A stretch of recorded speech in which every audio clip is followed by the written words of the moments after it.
Welcome once again, everyone, to the Word of the Day podcast, coming to you pre-recorded from the RAV4 studios. I'm Jamie Silva, and we've got a packed show for you today. A couple words, plus a gratuitous observation. So let's get right into it. The first word today is erstwhile. I believe if you're British, you can also say erstwhile, but I've mainly heard erstwhile, so I'm going to stick with that. I think it's the American version. In my opinion, this adjective describes what someone or something used to be or do. The online version is simpler, just former. So usually people use erstwhile to refer to jobs or hobbies that they used to have or do. So if you used to drive an ice cream truck, you are an erstwhile ice cream truck driver. Note that even though you're talking about what you did in the past, you don't say that you were an erstwhile such and such. It's always you are. The past tense is implied in the word erstwhile already. So here are some examples of erstwhile appearing in everyday conversation. Example number 1.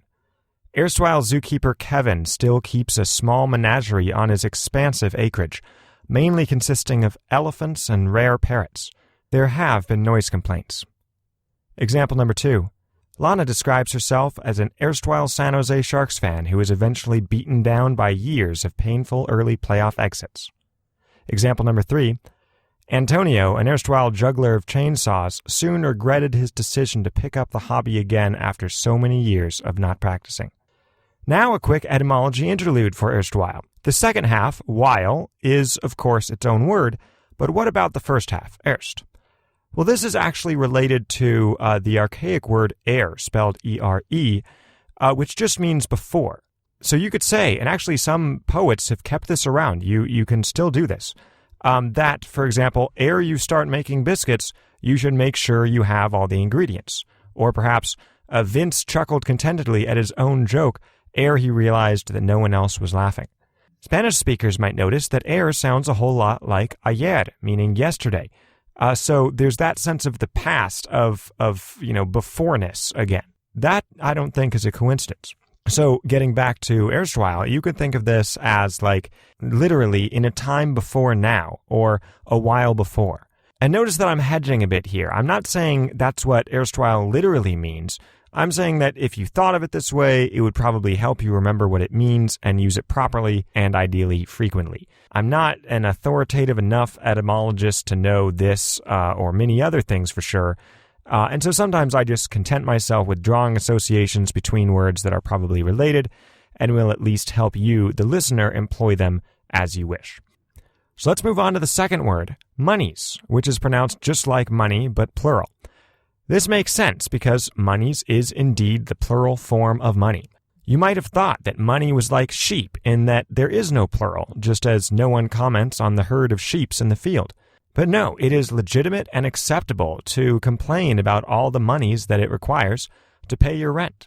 So once again, use anywhere that you would actually use even the singular money or perhaps funds, because really people virtually never speak of individual solitary units of money like, hey, let's leave 5 monies for a tip. Which reminds me that you would never put a number before the plural monies. It always refers to some indefinable amount. So $5, yes. 5 monies, no. Let's hit a couple examples. Example number 1. Tim used the monies he earned from selling homegrown turnips to buy more turnip seeds. It was all part of his vision to build Tim's Turnips into an agricultural giant. Example number 2.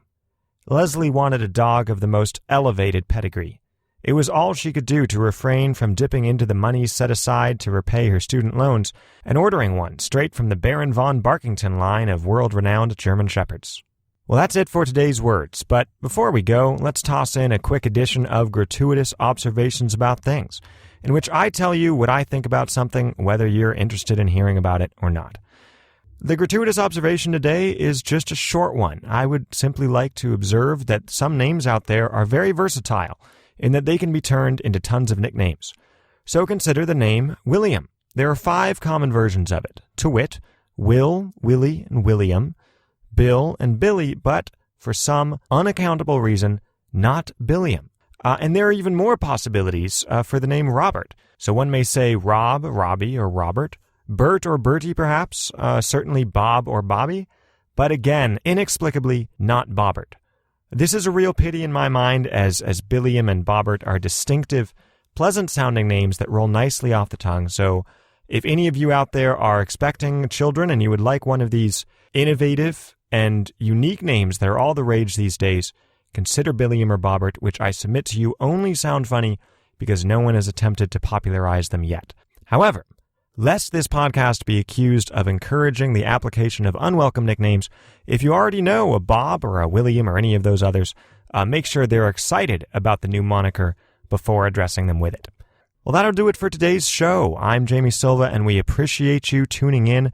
Note that listening to this podcast requires, remarkably, no monies at all, and the only form of compensation that we request is, perhaps, a review of the show on iTunes. Not to say that we would turn down other forms, certainly. If anyone listening is, say, an erstwhile business magnate with surplus cash burning a hole in your bank account, obviously you could just send us some of that. That would be fine too.